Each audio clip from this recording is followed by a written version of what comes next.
আবুধাবিস্থ এলএলএইচ hospital Bangladesh কমিউনিটির জন্য Bangladesh clinic reopen করেছে, যেখানে অর্থাৎ একেবারেই বিনামূল্যে চিকিৎসা সেবা প্রদান করা হচ্ছে। এখানে আছেন ডক্টর নিপা সার্বক্ষণিক আপনাদের সহযোগিতার জন্য। আমি অনুরোধ করব সবাইকে এখানে আসবার জন্য। ধন্যবাদ।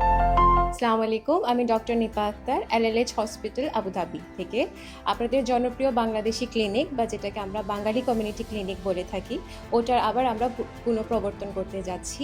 আমাদের সময় হচ্ছে প্রত্যেক দিন শুক্রবার আর সোমবার দুপুর 2টা থেকে রাত 10টা পর্যন্ত।